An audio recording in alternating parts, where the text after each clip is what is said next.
run 89 kilometers is something that people don't do on a normal day. You don't wake up and say, I'm going to do this. Running's always been part of my life. The Comrades has always been there. That's from 14, 15 years of age. Literally 9 months of training and you're there. The energy is just, you don't feel that on TV. The minute you see the pins, it just starts hitting you and saying, you know what, this is it. I think at that moment you realize that even though you're going to start with thousands and thousands of people, you are on your own. At that point in time, I wasn't even thinking of the distance. I was just thinking of that first step.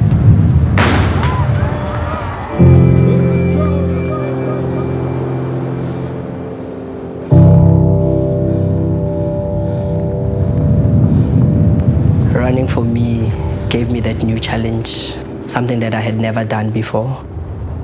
You can do all the other races, but at the end of the day, Comrades is the ultimate. I want to achieve a Bill Rowan. 7 years ago, I was in a car accident, suffered a traumatic brain injury. I couldn't walk, I couldn't talk. When I first started running, my balance was completely off. People used to laugh at me when they saw me. At the end of 2014, I decided that this was like a serious race and it's something that needs to be done. In 2003, I had a huge wake-up call. My dad passed away with a stroke. I was seriously overweight. I was smoking like a chimney. From there, I started running again. Really slowly, the weight came off. It's just been my goal. I have to get my green number. I'm running Comrades 2015 because last year I missed the cut-off by 7 seconds. You know, I made the decision later on that I will come back and I'll train harder, I'll make it better.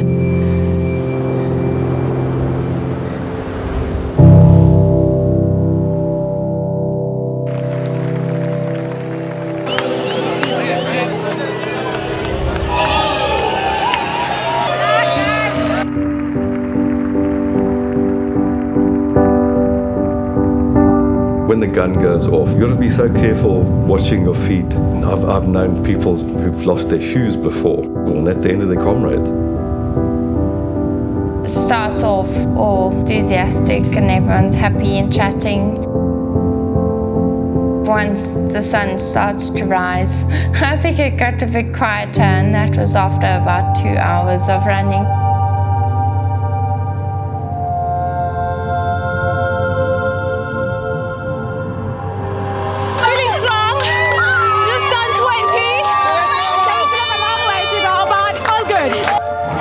The vibe is just amazing. It's just like so exciting.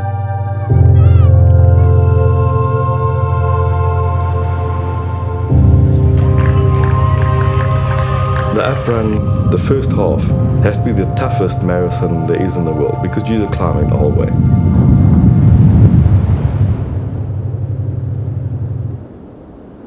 Up the hills, I mean, there was hardly anyone running up those hills. They just were way too long.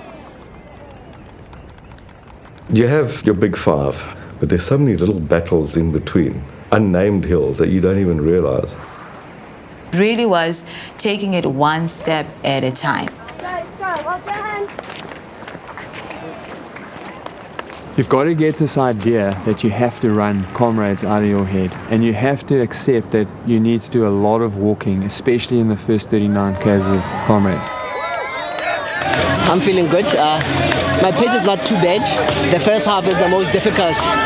So obviously I'm gonna push it a bit faster in the second half. Something like the Comrades, there is no ways you can pitch up and just think you can run it. No chance. Our club run starts at 6:15 and we'd be running at 8 o'clock at 8:30 at night, doing 25 k's or whatever on a Wednesday evening. There are times when I don't feel like getting up and training. I feel like, no, this is too much of a job, but I have to. The biggest challenges that I've experienced with the training has been just the amount of effort that one needs to put.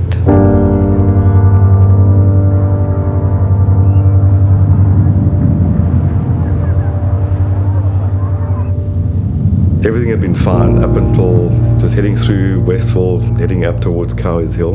And that's really where the hassle started with my calf. I really was feeling okay, a bit of pain, which I thought is normal. Everybody here is in pain.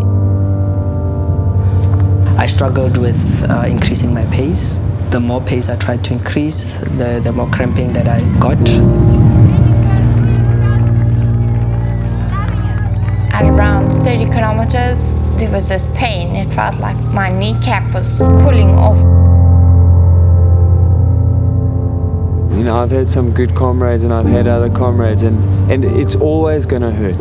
At some point in time, you stop expecting it to be different. And that's kind of when you unlock the secret, if you like, to finishing Comrades. I just feel terrible. I'm sorry. I'm broken. Sorry. Broken. The thing about pain is your perception of pain. So it's the feedback that your body is giving to your mind about what your body is experiencing. The pain can be welcome to say, it's here, I feel it, and I'm going to make use of that in my run as well. It's a mind game as well. Comrades is not only a physical achievement to get to where you need to be, you've got to condition your mind, you've got to train your mind. Your psychological preparation is just as important as your physiological preparation. Run, walk, run, walk. Thanks to Melanie here. I thought I'd have been way behind. I was very anxious, and I was just thinking, will I make it to Inchanga? Will I make it to Camperdown? I kept thinking about what's coming. Often anxiety is created by a future-oriented approach because there are expectations. Family expect you to achieve that goal, your own expectations as well, and then the body sometimes responds to that anxiety. At around 40K, I started feeling pain in my heart, and it just felt like my heart was racing. I just thought, this is worrying. Tried to run again, was fine, then not fine.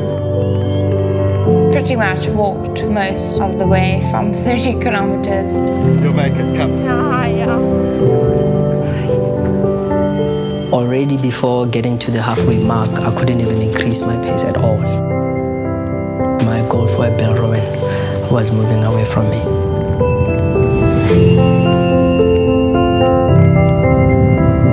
Every single runner, whether you're going for that win or just finish the race, you get faced with that moment somewhere in the 60s. Am I going to carry on doing this? Am I going to finish Comrades?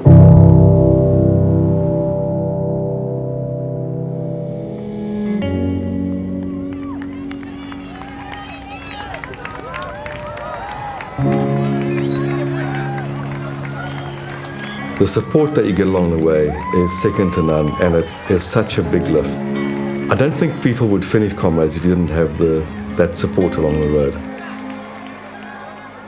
There was one man who said, "Come on, Shayla, come on, darling, you can do it."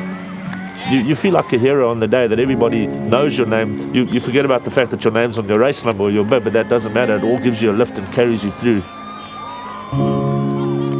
When runners say, enjoy Comrades, what they're saying is open up your eyes and look around you and take the race in for what it is. There's a gentleman that I met and we ran together for the last 30 Ks and we pushed each other to get to the finish line.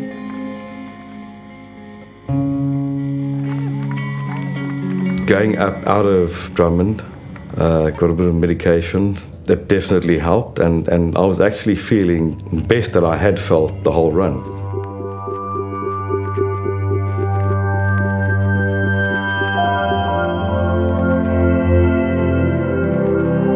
When I got to 49 and a half, I knew, and I had mentally made the decision. And I just thought, if it's pain that is threatening your life, you have to stop. That's what happened. What was in my mind was I either give up or I can try and get to the next cutoff. So I thought, let me just try. And I really pushed it from there, and I was feeling good, doing close to 5 minutes a cake. And I looked at my watch and the cutoff was at 20 to 1. And then I saw a sign that said 1 kilometer to go. I tried to go as fast as possible. I'm worried about the cutoff. Do you think you've got enough time? No, I don't think so. That's the problem. Trying to get closer and closer, but the clock just motored.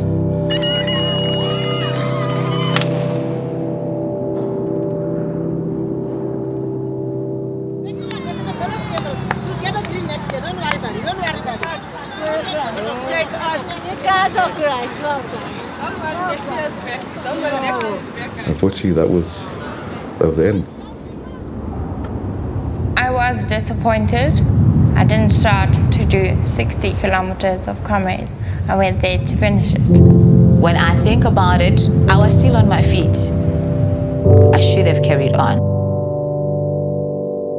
That's just the nature of Comrades. You have to experience failure in order to learn from it and just move on forward and give it your best shot in the next time.